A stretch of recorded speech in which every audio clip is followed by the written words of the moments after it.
Previous video में हम लोगों ने डिस्कस किया था कि कैसे हम लोग स्टार्टअप स्टार्ट करते वक्त कंपनी, एलएलपी या 1% कंपनी का फॉर्मेशन करेंगे, क्या क्या डॉक्यूमेंट लगेंगे, क्या क्या कंप्लायंसेस करना होता है फॉर्मेशन के समय। आज हम लोग इस बात पर डिस्कस करेंगे कि अगर हमने कंपनी बना लिया या एलएलपी बना लिया तो क्या मिनिमम हमारे रिक्वायरमेंट्स होंगे मिनिस्ट्री ऑफ कॉर्पोरेट अफेयर्स के, क्योंकि तीनों का registration ministry of corporate affairs में ही होता है, रजिस्ट्रार ऑफ कंपनी के अंडर। तो क्या क्या मिनिमम हमारा कंप्लायंसेस होगा सो दैट कि हमें लीगल इशू ना आए। तो फ्रेंड्स, अगर हमारा एंटाइटी एलएलपी है, लिमिटेड लायबिलिटी पार्टनरशिप है, तो उस केस में जिस साल हम इसका फॉर्मेशन करते हैं उसके नेक्स्ट ईयर में प्रीवियस फाइनेंशियल ईयर का कंप्लायंसेस करना होता है, जिसमें फर्स्ट कंप्लायंसेस होता है जो पार्टनर हैं डिजिग्नेटेड पार्टनर, उनके डीन का केवाईसी। पहला कंप्लायंसेस होता है केवाईसी। फर्स्ट ईयर में तो अगर ये करते हैं केवाईसी का कंप्लायंस तो हार्ड कॉपी डॉक्यूमेंट के साथ फॉर्म फाइल करना पड़ता है, जिसको केवाईसी कहा जाता है। KYC of designated partner number, identification number, जिसको डीपिन नंबर बोलते हैं। इसमें जो है सो क्या कहते हैं, सेम डॉक्यूमेंट यूज होता है। आइडेंटिटी के लिए जो है सो क्या कहते हैं, अपना आप आधार कार्ड लगा दीजिए, डीएल लगा दीजिए या वोटर आईडी लगा दीजिए। एड्रेस प्रूफ के लिए वही बैंक स्टेटमेंट या बिजली बिल, यही सब डॉक्यूमेंट लगा के आप एड्रेस प्रूफ को के तौर पर उसको सबमिट कर सकते हैं और फॉर्म केवाईसी का फिल करके उसको सबमिट कर सकते हैं। इसका टाइमिंग होता है 1 अप्रैल से लेकर 30 सितंबर के बीच में इसको करना मैंडेटरी होता है। अगर नहीं करते हैं तो फिर पेनाल्टी प्रोविजन का अट्रैक्शन हो जाता है। तो पहला कंप्लायंस हमारा हुआ KYC of डिपिन, designated partner identification number, जिसको हमें अप्रैल से सितंबर के बीच में करना पड़ता है। दूसरा कंप्लायंसेस है एनुअल रिटर्न, उसको बोलते हैं फॉर्म 11 करके, जिसमें पार्टनर ये डिक्लेयर करते हैं कि हम अमूनन पार्टनरशिप फॉर्म में डिजिग्नेटेड पार्टनर है, और डिटेल दे के, जो भी डिजिग्नेटेड पार्टनर है वो अपना डिटेल दे के उसका फॉर्म 11 फिल करके फाइल करते हैं। इसका जो है मैक्सिमम टाइम होता है फाइनेंशियल एंड के नेक्स्ट ईयर में अप टू 31 मई। इसके बाद यदि हम अगर उसको फाइल करने जाएंगे तो पर डे 100 रुपया का पेनाल्टी है। तो पेनाल्टी से बचने के लिए हमको विद इन ड्यू डेट इसका सबमिशन मैंडेटरी है। तीसरा इसमें जो कंप्लायंस होता है, हम अपने बिजनेस का, एलएलपी का ऑडिट करवा के जो है सो फॉर्म 8, जिसमें कि सॉल्वेंसी का भी डिक्लेरेशन होता है, ऑडिट रिपोर्ट भी जो है सो अटैच होता है, और जो भी रिक्वायरमेंट है अटैचमेंट का वो सब करके हम लोग फॉर्म 8 को फाइल करते हैं। इसका जो है सो मैक्सिमम पीरियड होता है अक्टूबर के अंदर जो है तक हमको इसको फाइल कर देना होता है, नहीं तो उसके बाद फिर इसमें भी 100 रुपया पर डे का पेनाल्टी है। तो चूंकि पेनाल्टी जो है सो मिनिस्ट्री कॉर्पोरेट अफेयर्स में बहुत हाई हो गया है, इसलिए जो है सो क्या कहते हैं, टाइम पर कंप्लायंसेस जरूरी है, अदरवाइज नहीं तो हम बुरी तरह से फंस जाएंगे और बहुत सारा पैसा बर्बाद होगा।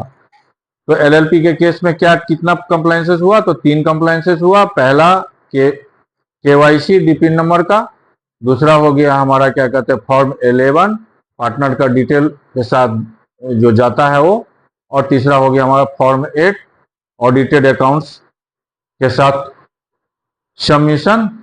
तीनों का हमने ड्यू डेट भी डिस्कस कर लिया।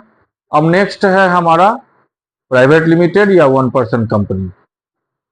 तो प्राइवेट लिमिटेड के केस में भी 3 मिनिमम जो रिक्वायरमेंट है वो 3 है। एक केवाईसी, डायरेक्टर का सेम प्रोसीजर में होगा जैसे कि डिपिन नंबर का केवाईसी किए थे वैसे डिन नंबर का करेंगे, डायरेक्टर आइडेंटिफिकेशन नंबर का। इसमें सेम डॉक्यूमेंट लगता है आइडेंटिटी और एड्रेस प्रूफ के लिए, जो हमने एलएलपी के केस में बताया। आधार नंबर, वोटर आईडी या डीएल आइडेंटिटी प्रूफ में, एड्रेस प्रूफ में बैंक स्टेटमेंट, इलेक्ट्रिक बिल या गैस रिसिप्ट जो भी हमारे पास हो। अब केवाईसी का भी पीरियड इसके केस में भी वही होता है, अप्रैल से सितंबर के बीच में कर लेना होता है। अगर हम नहीं करेंगे केवाईसी का तो उसमें भी पेनाल्टी है। जब पहले तो मेरा दिन डीएक्टिव हो जाएगा, हमारा उस दिन पर कोई काम, कोई फॉर्म नहीं फाइल कर पाएंगे, और जब उसको एक्टिवेट करने जाएंगे तो 5,000 रुपया का पेनल्टी है। तो इस पेनल्टी से बचने के लिए हमें compliance within due date करना आवश्यक है। नेक्स्ट जो है सो कंपनी के केस में भी हमारा जो है सो क्या कहते हैं, बुक्स ऑफ अकाउंट का ऑडिट कराना, फिर उसको एजीएम में अप्रूव करवाना, एजीएम में अप्रूव करवा के फिर उसका एनुअल रिटर्न फाइल होता है। इस एनुअल रिटर्न में भी 2 फॉर्म फाइल होता है। प्रेजेंटली जो है सो ऑडिटेड अकाउंट्स, डायरेक्टर्स रिपोर्ट, ये सब लगा के जो है सो फॉर्म AOC 4 फाइल होता है। और दूसरा फॉर्म है MGT 7A स्मॉल कंपनी के लिए और MGT 7 बड़े कंपनी के लिए। तो MGT 7A जो है सो हमको भी फाइल करना होता है। AOC 4 हमको 30 अक्टूबर से पहले करना होता है, अदरवाइज उसमें भी पर डे 100 रुपया का पेनल्टी है। और MGT 7 हमको नवंबर के अंदर कर लेना होता है, नहीं तो उसके बाद उसमें भी 100 रुपया पर डे का पेनल्टी है। तो चूंकि ह्यूज पेनल्टी है, इससे बचने के लिए हमें विद इन ड्यू डेट ये कंप्लायंसेस करना अति आवश्यक है, सो दैट कि बिजनेस पर इफेक्ट ना पड़े। नहीं तो जितना हम कमाएंगे नहीं, उससे ज़्यादा गंवा देंगे। अब एनुअल कंप्लायंसेस में मिनिमम इतना ही है, बट प्राइवेट लिमिटेड के केस में और भी कंप्लायंसेस हो सकते हैं। जैसे हमने कहीं किसी से लोन लिया होगा तो उस केस में फिर DPT 3 फॉर्म फाइल होता है। अगर किसी से लोन नहीं लिया है तो वो फॉर्म फाइल होने का जरूरत नहीं है। उसी सिमिलरली बहुत सारे फॉर्म है जो सिचुएशन के हिसाब से फाइल होते हैं, उसको उतना डिटेल में हम लोग डिस्कस नहीं करेंगे। जितना है कि हमें छोटे स्तर पर स्टार्टअप को शुरू किए हैं और करेंगे, तो बेसिक जो कंप्लायंसेस है जितना हम लोगों ने डिस्कस किया वही है, उससे ज़्यादा फिर करने की जरूरत नहीं है। 1% कंपनी में भी वही फॉर्म फाइल होता है, AOC 4 ऑडिटेड अकाउंट्स के साथ एनुअल रिटर्न वही, उसका भी ड्यू डेट वही अक्टूबर है, 30 अक्टूबर तक। और MGT 7A for annual return, उसका भी जो है तो नवंबर तक हमको फाइल करना है। ये तीनों ऑर्गेनाइजेशन एंटिटी का जो है सो मिनिमम रिक्वायरमेंट जो होता है, एनुअल कंप्लायंसेस जो होता है, बस यही है।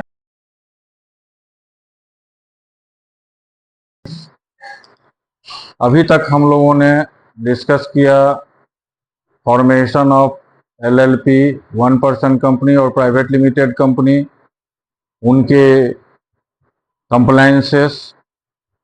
अब प्रश्न उठता है कि ठीक है, हमने तो बना लिया, एनुअल कंप्लायंस के बारे में हम लोगों ने जानकारी प्राप्त कर ली, लेकिन बिजनेस जब हम लोग स्टार्ट करेंगे तो बहुत सारे फाइनेंशियल पैरामीटर को ध्यान में रखना पड़ता है। क्योंकि अब हैपाजार्ड मैनर में कुछ भी ट्रांजैक्शन कैसे भी कर लिए, कैसे भी पेमेंट कर दिए, ऐसे करने से जो है सो बिजनेस में ना ट्रांसपेरेंसी रहेगी और हम लीगल इशू में भी बुरी तरह फंस सकते हैं। तो आज हम लोग इसी मैटर के तहत डिस्कस करेंगे मोटा मोटी कि हम लोगों को किन किन बातों का ध्यान रखना चाहिए कि एक बिजनेस में क्या क्या मोटे तौर पर न करें, क्या क्या हम करें, सो दैट कि मेरा बिजनेस में स्मूथली चले और हम किसी लीगल मैटर में ना फंसे, और लीगल मैटर में फंसे भी तो हम अपने आप को निकाल पाए।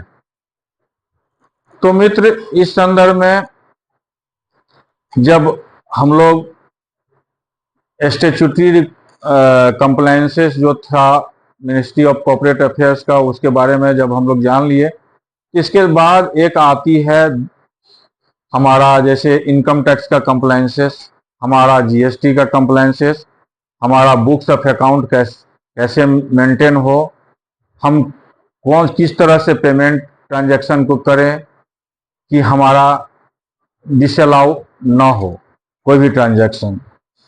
तो इस संदर्भ में हम आज डिस्कस करने वाले हैं। पहले तो हम लोग करते हैं किसी भी बिजनेस में कोई भी ट्रांजैक्शन हम लोग यदि करते हैं तो उससे करने से पहले या स्टार्ट करने से पहले हम किसी बिजनेस का प्लानिंग कर लें कि हम लोग क्या क्या करेंगे, क्या क्या हमारा ट्रांजैक्शन होगा, कितना उसका वॉल्यूम होगा, कितने उसमें खर्चे आएंगे। इन सब चीज़ों का अगर यदि हम प्री प्लान कर लें तो हमें रन करने में सुविधा होगी। इसके लिए हम किन किन बातों का ध्यान रखेंगे। पहला तो है कि क्या कहते हैं कि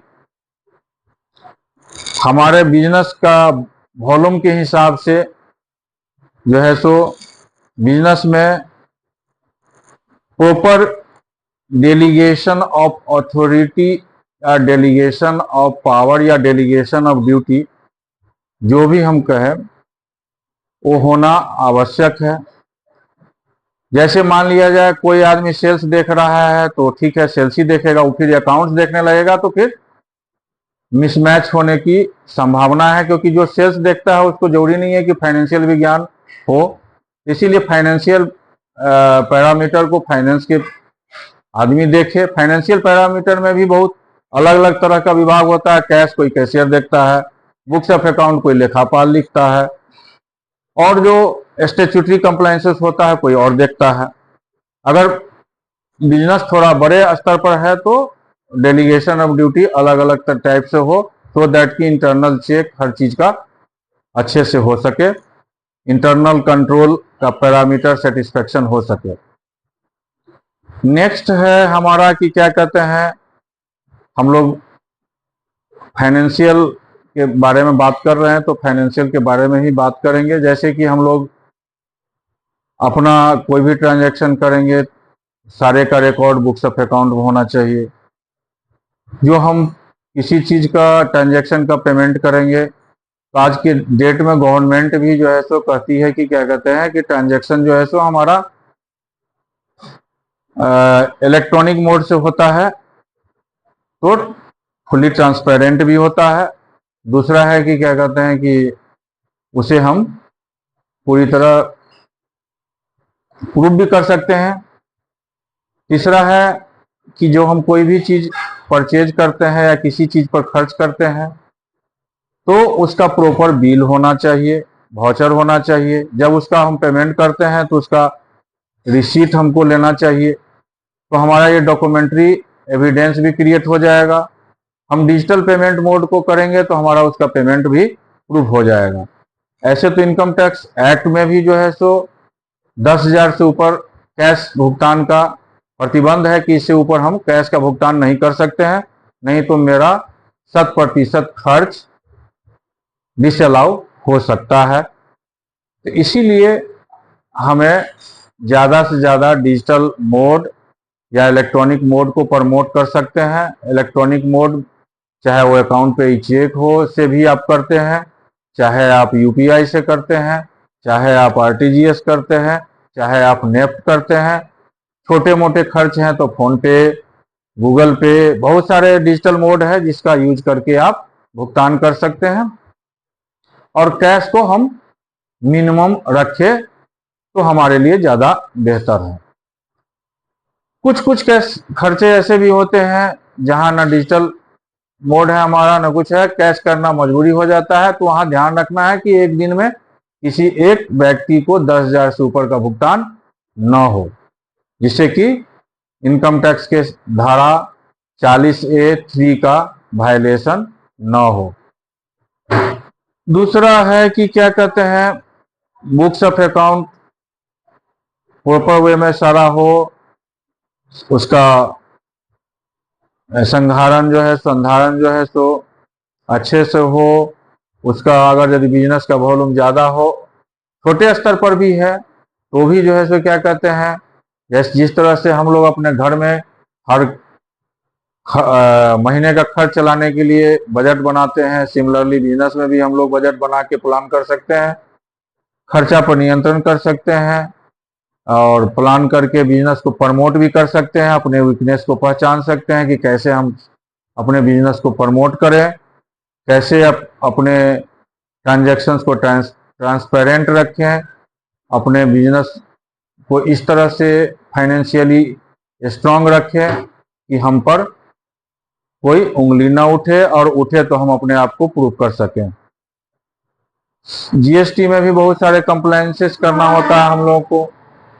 अगर मंथली है तो मंथली रिटर्न फाइल करना पड़ता है, तो बहुत सारे उसके लिए हम लोग को प्लान करना पड़ता है। हर महीने का ट्रांजैक्शन का कितना सेल हुआ, कितना परचेज हुआ, कितना इनपुट हमारा होगा, कितना हमको क्या कहते हैं कि टैक्स का आउटपुट लायबिलिटी है, आउटपुट से इनपुट को कितना हम एडजस्ट कर सकते हैं, कितना हमको कैश पेमेंट करना है टैक्स।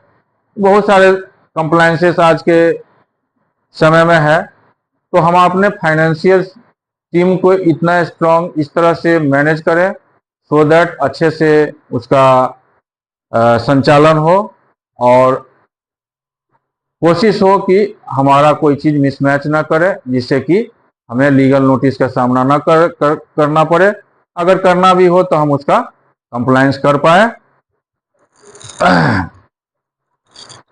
इसी के साथ और ऐसे तो बहुत सारे चीजें हैं जिसको, लेकिन एक एक चीज को डिस्कस करना संभव भी नहीं है। मोटे तौर पर हम बता दिए कि हम लोगों को किस तरह से रखना है अपना बुक्स ऑफ अकाउंट। आज के युग में तो books of account generally computerise system से ही होता है। मिनिस्ट्री ऑफ कॉर्पोरेट अफेयर्स में, खास के प्राइवेट लिमिटेड कंपनी में, तो अब